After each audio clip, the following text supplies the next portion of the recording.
Le journal de la ville, le premier magazine de l'information provinciale.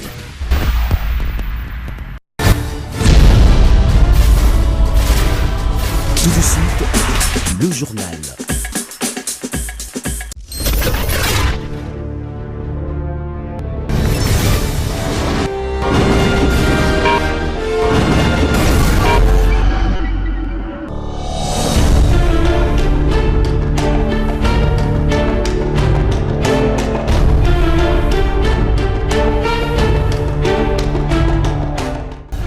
Merci de faire confiance au journal de la ville, mesdames et messieurs. Voici le sommaire.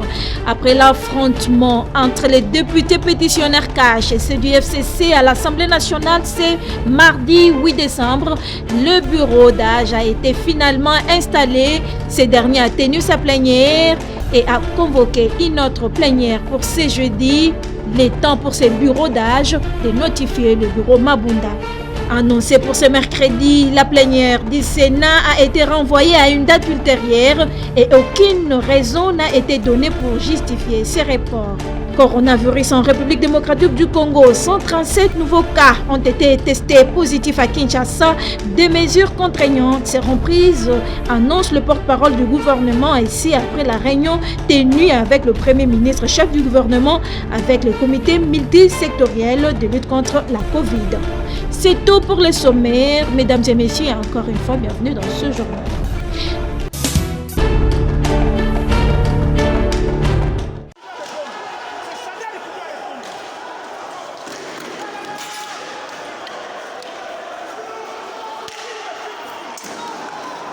Bras de fer ce mercredi 8 décembre entre les députés pétitionnaires et ceux du FCC. Alors que le secrétaire général de l'Assemblée nationale, Jean Ngouvoulou Koji, a convoqué les députés pour une plénière ce mardi à 11h, le bureau de Janine Mabunda invite les mêmes élus à 10h pour une communication du bureau. Pour la plénière convoquée par le secrétaire général de l'Assemblée nationale, un point inscrit à l'ordre du jour de cette séance, à savoir l'installation du bureau d'âge en vue de l'examen des pétitions initiées contre le bureau de l'Assemblée nationale dirigé par Janine Mabunda. Quant à la plénière du bureau Mabunda, il annonce une communication importante. Plénière contre plénière, les honorables députés se sont affrontés, des chaises ont été même cassées, ils se sont même lancés des agoudoirs, des chaises cassées en morceaux, des blessés signalés de part et d'autre à l'intérieur du palais du peuple. Il a fallu l'intervention de la police pour que la situation soit maîtrisée. Et malgré ces bagarres entre les deux camps et malgré la guerre des communiqués entre les bureaux de l'Assemblée nationale dirigés par Janine Mabunda et le secrétaire général Ngouvouli Kodi, les pétitionnaires ont réussi à installer le bureau provisoire de l'Assemblée nationale composé du plus vieux et des deux plus jeunes d'entre les députés nationaux. Et c'est conformément au règlement intérieur qui régit l'Assemblée nationale en cas de mise en accusation du bureau. Alors, l'honorable Mbosso Kyodiampwanga, élu du FCC le plus vieux, les honorables députés Aminata Namansia du PPRD et Gaël Mboussa du FCC ont été installés. Et finalement, la plénière s'est tenue dans la salle du spectacle du Palais du Peuple. Et le bureau d'âge va organiser une plénière ce jeudi 10 décembre, une plénière qui va traiter les dossiers de la pétition. La liste de présence nous transmise par les services administratifs nous renseigne que sur 500 députés nationaux, 279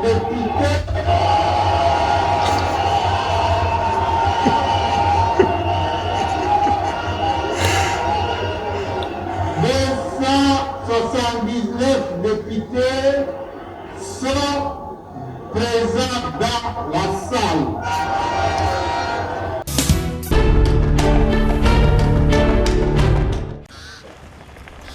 Avec une farde portée en bandoulière, le Premier ministre du gouvernement des coalitions est arrivé seul en fin d'après-midi, ce lundi 7 décembre, à la Cité de l'Union africaine. Reçu par le président de la République, Félix-Antoine Tshisekedi Tshilombo, le Premier ministre Sylvestre Ilunga Ilunkamba a eu une entrevue d'1 heure avec le chef de l'État. Les deux personnalités ont échangé seul à seul, en l'absence des collaborateurs de part et d'autre. À l'issue de cette audience que le président de la République a bien voulu accorder au Premier ministre qu'il a nommé en mai 2019, rien n'a donc filtré. Avare des mots, comme dans ses habitudes, le Premier ministre s'est refusé à toute déclaration devant les micros, malgré tous les efforts fournis par la presse présidentielle. Vous venez d'être reçu par le président de la République. De quoi avez-vous parlé ? Mais le président de la République me reçoit souvent ici. Ce n'est pas la première fois que je suis arrivé ici. Non, je ne vous ai jamais parlé ici. Jamais. Mais ce serait une première pour nous, ce serait une très bonne chose, Excellence. Non, il faut attendre. Excellence par rapport au discours. Sans commentaire, sans commentaire. Sans commentaire. Au lendemain de l'adresse du chef de l'État à la nation, au cours de laquelle il a retiré sa confiance au gouvernement pour insuffisance des résultats, l'on croit savoir que les conséquences politiques de ces constats d'échec ont été au centre de cet échange.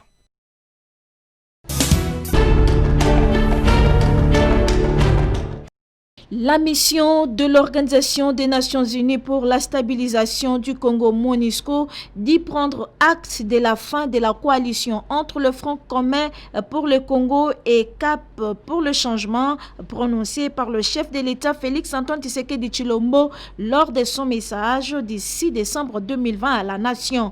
Leila Zeroui l'a signifié lors de son intervention par visioconférence devant le Conseil de sécurité de l'ONU le lundi 7 décembre. Tout en prenant acte de la fin de la coalition décidée par le président, nous continuerons à faire usage de nos bons offices pour faciliter une résolution rapide et pacifique de cette situation politique délicate qui, si elle persistait, pourrait avoir des répercussions sérieuses sur la situation économique et sécuritaire du pays dans le contexte de la pandémie Covid-19. La situation politique que traverse actuellement la République démocratique du Congo est très incertaine. Le Conseil peut jouer un rôle important pour encourager une résolution négociée de cette crise politique, de sorte à ce qu'elle privilégie des solutions durables donnant priorité aux intérêts de la population congolaise sur des objectifs politiques de court terme, risquant d'accroître plus encore les tensions. La République démocratique du Congo ne peut pas se permettre une crise institutionnelle grave. Elle a besoin d'institutions stables et fonctionnelles se remettant au travail le plus vite possible et se concentrant sur le relèvement économique national et la stabilisation de l'Est du pays avant les élections générales prévues en 2023.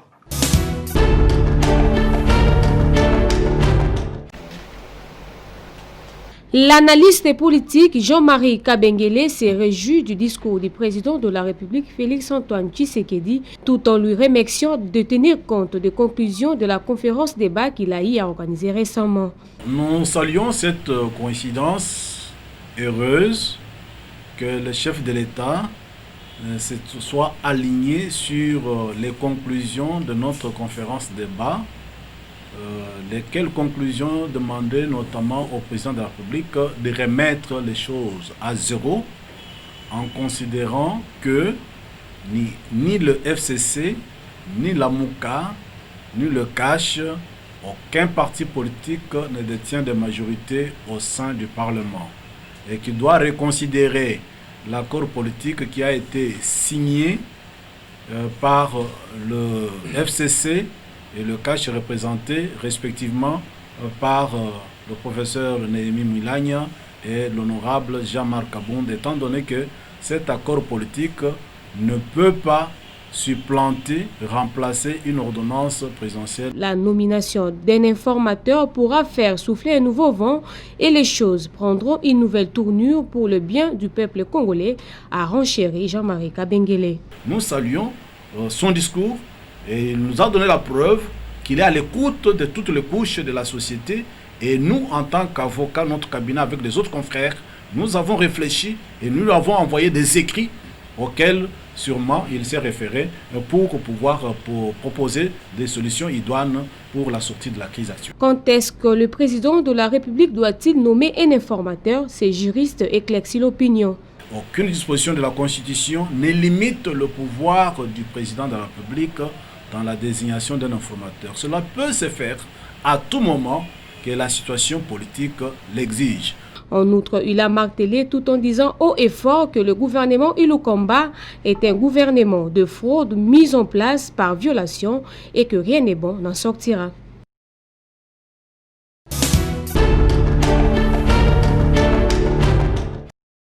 Deuxième vague de la COVID-19, des mesures nouvelles seront prises et renforcées parce que la situation devient de plus en plus inquiétante. C'est ce qui ressort de la réunion tenue par le Premier ministre, chef du gouvernement Ilunkamba, avec les comités multisectoriels de la riposte contre la COVID-19 en République démocratique du Congo, ce lundi 7 décembre 2020 à la primature. Jolino Makelele, porte-parole du gouvernement congolais, nous fait le point.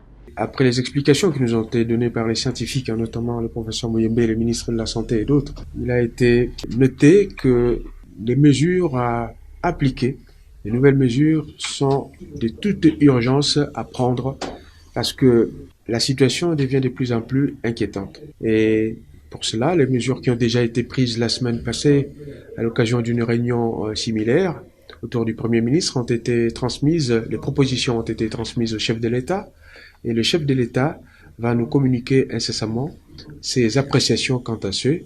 Et aujourd'hui, nous avons, au regard de l'évolution de la pandémie, proposé d'autres mesures complémentaires qui pourraient accompagner celles qui ont déjà été prises à notre niveau. Et la population doit retenir que l'État est là, l'État est conscient de ce risque-là et les mesures qui ont déjà été prises et qui ont fait peut-être l'objet des relâchements de la part de nos compatriotes, ces mesures doivent être renforcées, et en particulier en ce qui concerne les voyageurs qui viennent de l'extérieur. Évidemment, il y a d'autres mesures qui seront un peu plus contraignantes, de manière à marquer la présence de l'État dans ce domaine.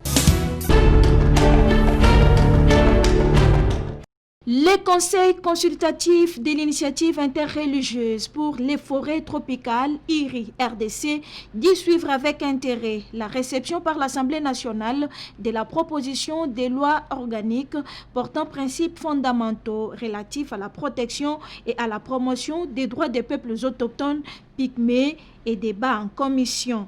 C'était au cours d'une déclaration faite ce lundi 7 décembre au centre interdiocésain. Partant de la reconnaissance de la dignité de l'homme créé à l'image de Dieu, telle que reconnue par la Déclaration universelle des droits de l'homme et la Charte africaine des droits des peuples, cette proposition de loi mérite d'être prise avec toute la considération.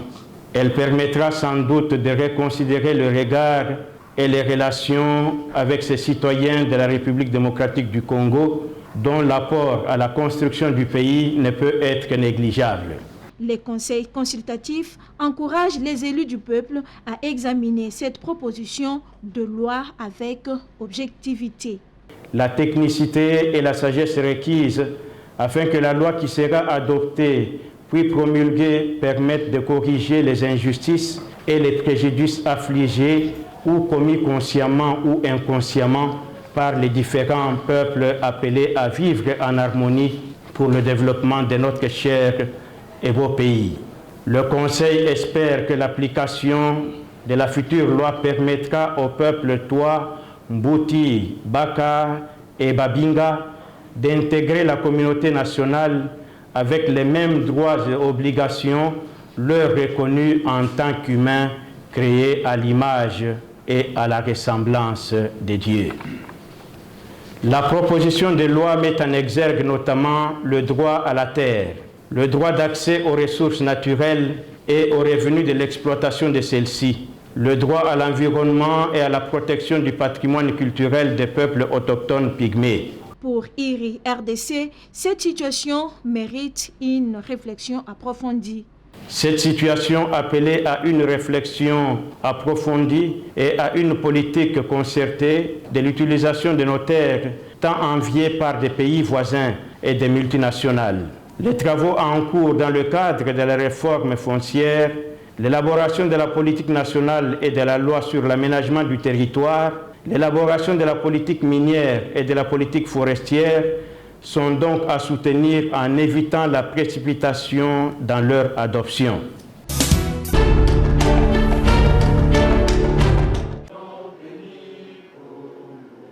Droit d'accès à l'information. Les autorités communales appelées à être ouvertes pour faire participer leur population à la gestion de leur commune et pour y arriver, le collectif 24 a lancé une série de formations sur le gouvernement ouvert au niveau local. Par exemple, ce lundi 7 décembre, le collectif 24 était à la maison communale de Barumbu. Henri-Christin Longenja explique les bien fondés de cette formation. Pourquoi le gouvernement ouvert? Parce que nous pensons aujourd'hui que s'il y a la corruption, s'il y a tout ce qu'on est en train de critiquer maintenant au niveau de la gouvernance, c'est parce que nos autorités sont fermées. Alors actuellement, les dirigeants du monde se sont convenus qu'ils doivent être ouverts envers la population. Et nous pensons que s'il y a la transparence, s'il y a la redevabilité, s'il y a la collaboration entre l'autorité et la population, et que si la population participe, nos communes vont être développées et ça va permettre à ce que demain, la commune soit même éligible pour accéder ou être acceptée au partenariat pour le gouvernement ouvert, qui est un espace mondial qui permet avec beaucoup d'opportunités les échanges et pourquoi pas des financements pour le développement de la commune. Une initiative saluée par le bourgmestre de Barumbu, Guillaume Ilunga Sefou, qui soutient les collectifs 24 pour cette démarche entamée. Avec la mondialisation, nous devons arriver à être en mesure de rendre compte, ne pas faire subir la population une gestion qui, elle, ne participe pas. Ça veut dire qu'il faut qu'on arrive à être ouvert. Nous devons accepter et les remarques, les critiques, les propositions, que la population soit partie prenante au niveau de notre gestion. C'est de cette manière-là qu'on comprend que nous devons arriver à faire évoluer les choses. Nous avons trouvé que c'était une expérience louable. Nous avons opté pour cette méthode, étant donné que nous sommes social et puis aussi démocrates, pour ne pas chercher à cacher de la manière dont nous gérons. Le même atelier sera organisé par le collectif 24 dans les tout prochains jours dans la commune d'Engaba, Kisenso, et c'est avec l'appui des National Endowment for Democracy, NED.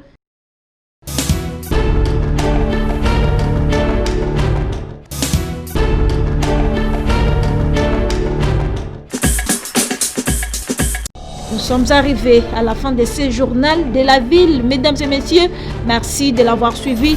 Le prochain rendez-vous est fixé pour ce mercredi avec le même plaisir.